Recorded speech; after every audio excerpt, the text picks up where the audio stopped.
뉴스엔조이에서 나왔고요.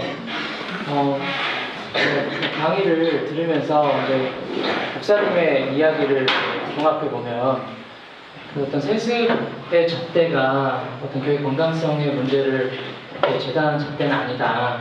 개별 교회의 상황을 고려해야 된다라고 이제 단 하나의 잣대는 아니다.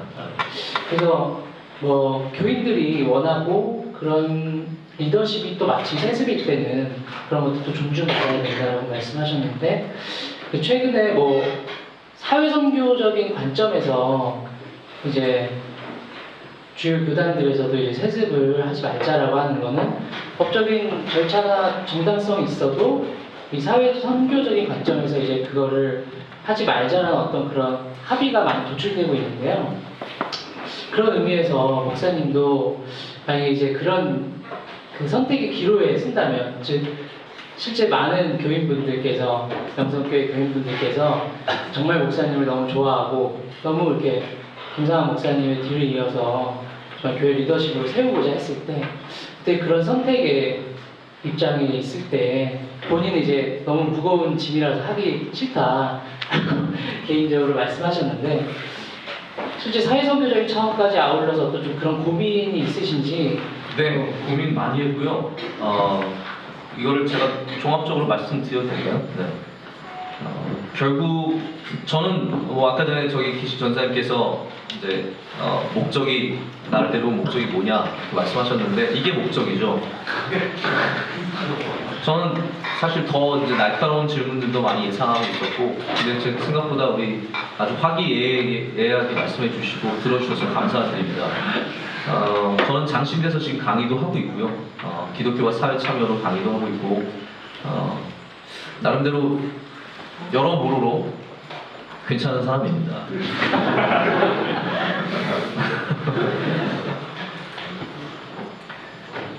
성경적으로 우선 이렇게 접근하고 싶어요. 성경적으로 세습이 허락되느냐 안 되느냐, 이제 가장 많이 물어보는 게 결국 성경 아닙니까? 저는 성경에 세습을 금지하는 것은 없다라고 생각합니다. 성경이. 그러나 우리가 성경을 단순히 있다 없다로 판단하지는 않지 않습니까? 우리가 사람을 대할 때나 어떤 것을 할 때도 성경에 있다 없다로서만 하는 것이 아니라 성경이 주는 가치관과 또 예수 그리스도의 삶과 이제 그런 것에 비추어서 많은 결정들을 내리고 있는데, 성경에 없었고 그리고 기독교 역사 가운데 세습은 수없이 있었습니다. 우리가 이제 세습이라는 단어를 쓴다면 예를 들어서 우리 장로교 중에서 가장 좋아하는 신학자 중에 하나인 조나탄 에드워즈도 그의 할아버지 교회를 이었습니다. 서넌 스터더드의 교회를 이었기 때문에, 그러면 과연 우리가 지금 일어나서 세습이 옳지 않기 때문에 조나탄 에드워즈와 서넌 스터더드를 그 사람들이 하나님의 말씀을 어긴 사람이냐? 아닙니다. 왜냐하면 그들은 시대적으로 문제 없는 시대에 살았기 때문입니다. 성경적으로 문제가 없을 수도 있고 세습 자체에 문제가 없을 수도 있지만, 방금 말씀하신 것처럼 사회선교, 저는 사회선교라고 표현하지 않고 역사적 요구라고 생각합니다. 역사적 요구.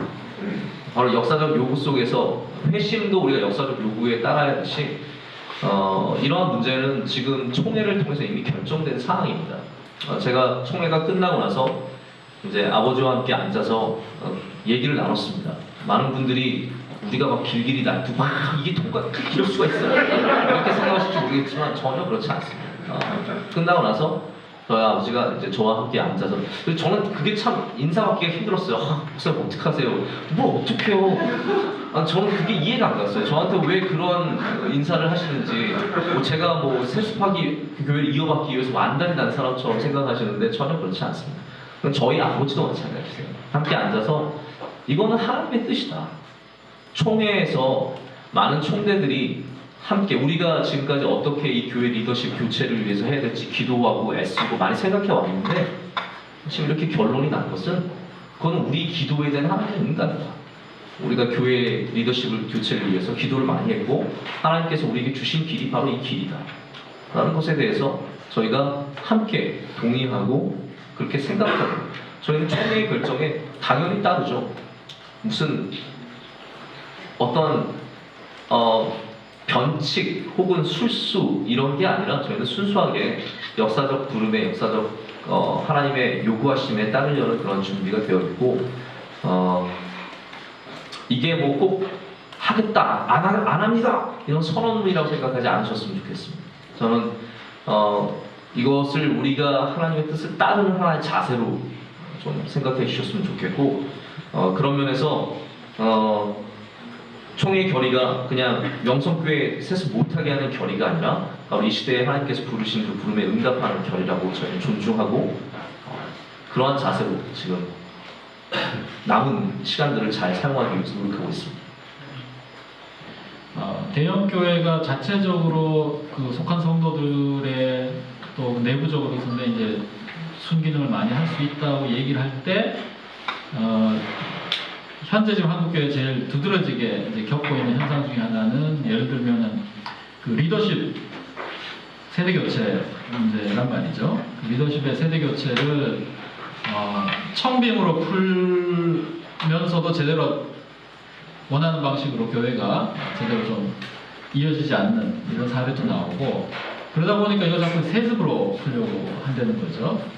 그러니까 남이 와서 제대로 이거 안 되니까 이제 뭐 아들이나 사회주자 이런 식으로 푸는데, 이 과정이 불법적으로 이루어지냐 하면은 나름의 이제 절차적인 정당성을 확보하면서 진행되는 현상을 본단 말이죠.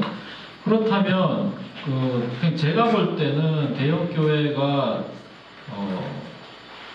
굉장히 중요한 문제인 그 세대 교체, 리더십의 이양이라는 문제를 저런 방식으로 풀어간다라는 것은 역으로 그것이 성도들에 의해서 그 인증되고 이렇게 하는 결과를 갖는다는 것이 과연 이 대형교회 건강성이라는 문제의 측면에서 굉장히 심각한 비판이라든지 이게 되는 거 아닌가, 관례가 아닌가, 이게 대형교회가 제대로 흘러갔으면 나오기 힘든 종류의 선택들을 마구 해내는 그런 면에서는 말씀하신 스스로 대형교회가 성도들에 대한 내부적인 어떤 목회 서비스를 잘 제공할 수 있겠으나 굉장히 중요한 결정에서 내리는 판단이나 입장은 결국 그것이 굉장히 취약한 어떤 것이다라는 관례가 될 수 있겠다 이 생각이 들어요.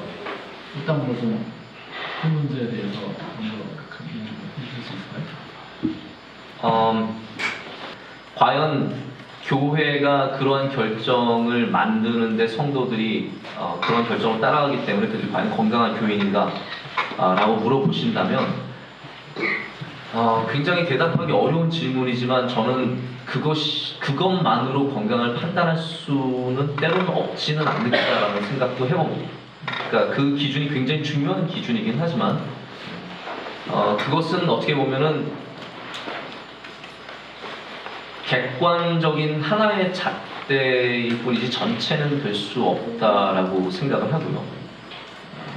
왜냐하면 지금도 계속해서 이제 대표님도 말씀하시는 부분이 그리스도의 어떤 그런 삶에 대한 부분을 강조하고 있다면 어떻게 보면 더욱더 강조해야 될 부분이 삶인데 삶에 대한 것으로 더욱더 검증을 많이 해야 된다고 생각을 하고요.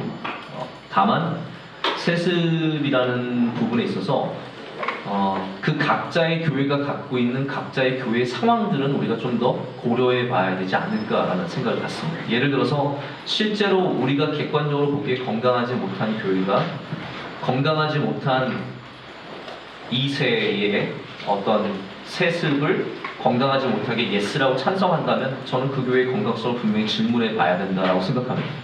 하지만 어떤 분위기라든지 어떤 상황 속에서 세습을 해야 되지 않는 상황이지만 그 공동체가 굉장히 좋아하고 따르는 그러한 한 사람을 세습이라고 부르지만 만약에 그 사람을 뒤를 잇는 후계자로서 선정했을 때 교인들이 갖고 있는 그러한 어떤 센티멘트, 감정들은 그거는 어느 정도 존중해줘야 되지 않을까라는 그런 생각을 갖습니다. 왜냐하면 그 안에는 분명히 한 목소리만 있는 것은 아니기 때문입니다. 그 이제 우리가 볼 때는 좀 공교롭다는 거죠. 대형 교회들이 공교롭게 성도들이 그렇게 아들을 좋아해서 비슷한 시기에 비슷한 방식으로 이것은 그런 면에서 본다면 대형 교회라는 상황 자체가 이런 종류의 세습을 요구하게 되는 어떤 심성을 길러내는 건 아닌가. 그건 저는 어느 정도 제가 동의를 하는 부분입니다. 대형 교회가 갖고 있는 가장 큰 장점이자 단점이 바로 그러한 부분이라고 생각합니다. 큰 장점은 뭐냐면 바로 저 형용사는 빼겠습니다. 훌륭하다, 하나님 세우신 이런 건 좀 빼고요. 한 리더가 있었을 때 그 리더를 중심으로 굉장히 힘을 모을 수 있는, 그래서 그 리더가 만약에 건강한 신앙과 건강한 가치관과 세계관을 갖고 있으면 그것을 아주 잘 물려받을 수 있는, 그러나 동시에 바로 그것이 대형교회의 가장 큰 문제이기도 합니다. 왜냐하면 한 사람의 리더를 쫓아가다 보니까 그분의 의견에 모든 것을 동의할 수밖에 없게 되는 그러한 자연스러운 결과가 아마 생기지 않았을까. 그래서 만약에 그 교회의 교인들이 건강하느냐를 그냥 단순히 세습에 찬성하느냐 반대하는 말로 이렇게 따지신다면 굉장히 저는 더 복잡한 그래서 질문이 된다고 생각하고요. 과연 그 리더십이 어떠한 것을 제대로 가르쳤느냐라가 훨씬 더 중요한 질문이라고 좀 생각을 합니다. 세습을 이미 이제 한 교회들이 있고 또 아마 뭐 그 중에 여러 교회는 또 개인적으로도 아마 알거나 친분이 있거나 그런 분들 계실 텐데 옆에 지켜보시면서 세습이 성립되는 건 부모 세대의 생각이 더 강한가요? 아니면 자식 세대의 어떤 또 요구나 생각? 저는 개인적으로 부모 세대의 그런 어떤 요구가 더 강한 것 같습니다. 어떤 요구인가요? 근데 제가 볼 때 대표님 이미 말씀하시면서 아신 것 같아요. 뭐냐면 대형 교회가 이렇게 후임자가 와서 교회를 이은 다음에 굉장히 많은 혼란을 많이 경험했습니다. 그러면서 그 원로님들이 다른 대형 교회, 이제 후임을 찾아야 하는 대형 교회 목사님을 만나면 항상 당신은 꼭 아들 세우라고 이렇게 말을 한다는 거죠. 근데 그게 듣는 사람 입장에서는 여러분 굉장히 혹할 수 있는 말입니다. 왜냐하면 내가 생명이라면, 교회를 생명으로 여긴다면 어떻게 보면은 자기 자식과 같은 그런 교회인데 이 교회가 찢어지고 다른 게 문제, 작아지는 게 문제가 아니라 찢어지는 게 가장 힘든 겁니다. 어떻게 보면 부모는 형제들끼리 싸우는 게 제일 싫은 거거든요. 근데 이 안에서 싸우고 교회가 정말 역동성 있던 교회가, 죄송합니다. 대형교회를 어떻게 생각하는지 되게 다르겠지만 제가 역동성 있다고 표현을 해서 의견을 동의하지 않으실 수 있지만 역동성 있던 교회가 깨어짐으로 인해서 찢어지고 분열되고 오히려 또 사회에 더 교회에 먹칠을 하는 그런 일이 되는 것이 바람직하지 않다라고 느낄 가능성이 크기 때문에 그러면 어떻게 해야 안전하느냐? 그분들은 대안이 별게 없죠. 별게 없는 겁니다. 아들을 세워라. 가 되는 그런 경우가 많다라는 것입니다. 아들 세대는 그걸 어떻게 수용을 했을까요? 제가 그분들이 아니라서 잘 모르겠습니다.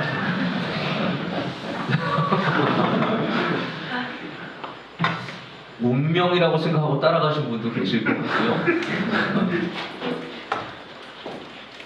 혹은 처음에는 심정적으로 거부했다가 상황 속에서 빠져나오지 못하는 그러한 분도 계실 것 같고, 혹은 야심을 갖고 처음부터 아주 좋게 준비하는 분도 계실 것 같고,